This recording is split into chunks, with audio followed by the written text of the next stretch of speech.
Why don't we do all of the work that we know of, that we know exists, when we've got the plant down in a shutdown turnaround situation, right? Like, wouldn't it be easier to perform all that work? Wouldn't it arguably even be safer to perform all that work while the plant is down and blinded out? Okay, well, that is not an unreasonable question. For basically everybody involved, other than those of us that are deeply immersed in the business of major maintenance and turnaround, that is actually a pretty reasonable question and a pretty common question. And the answer, I'm afraid, is quite a lot more in-depth and detailed than many, if not most people, would expect. For instance, we can't begin to fully, completely answer this question without bringing chief counsel into the room. And, most of us have a basic gut reaction to hearing that chief counsel is going to be in the room. We can't really answer this question without marketing in the room. We can't really answer this question without our contract and procurement people in the room to completely, fully answer the question. However, I can give you the answer that a vice president might typically give to a young person on site when they ask them that exact question, and it is also accurate. We are talking about facilities where the cost of lost production, the cost of having the facility down, will cost somewhere between $500,000 a day for a significant gas processing facility to a couple $1 million a day plus for a significant refinery complex. So those of us involved in the turnaround world, we talk about our burn rate all the time. We're talking about $100,000 a day, $200,000 a day. We're talking about a $100 million turnaround. And those seem like pretty big numbers. And they are the numbers that, for the most part, the entire team is focused on.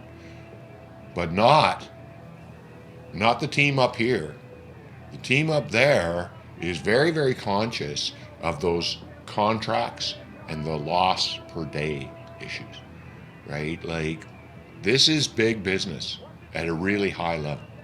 So, yes, we do have, let's say 5 weeks of maintenance backlog sitting on our record as we start our turnaround planning. Why don't we know about that work. Why don't we just get that all done? Well, let's say I put 300 hours or 500 hours of surplus maintenance work into my turnaround schedule, and that results in a startup date. Let's say it adds 3 days to the schedule, and that's pretty reasonable. A lot of people, if you're talking about completely cleaning out their maintenance backlog, be adding a lot more than 3 days to the schedule. You can trust me on that. But let's just say it only adds $3 million to the day, and let's say this is a medium-sized 100,000 barrel a day refinery processing operation. Well, we're not really talking about that extra, $175,000 a day burn rate that somebody like me would talk about.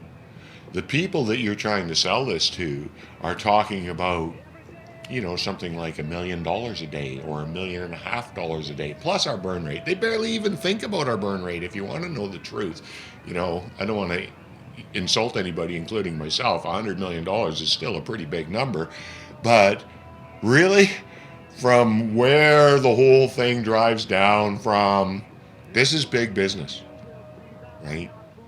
And that's the best I can do to help you to understand why it isn't just as simple, why we have to have a turnaround process, why we have to go through all these things we talk about, why the turnaround premise is so important, why is scope control so important, why don't we just do all of the work? If we just do all the work, and that's the habit of how we run our operation, then we're all going to be unemployed. That's the long and the short of it. And there's all kinds of detailed answers you can get from, like I said, everybody from your chief counsel on down.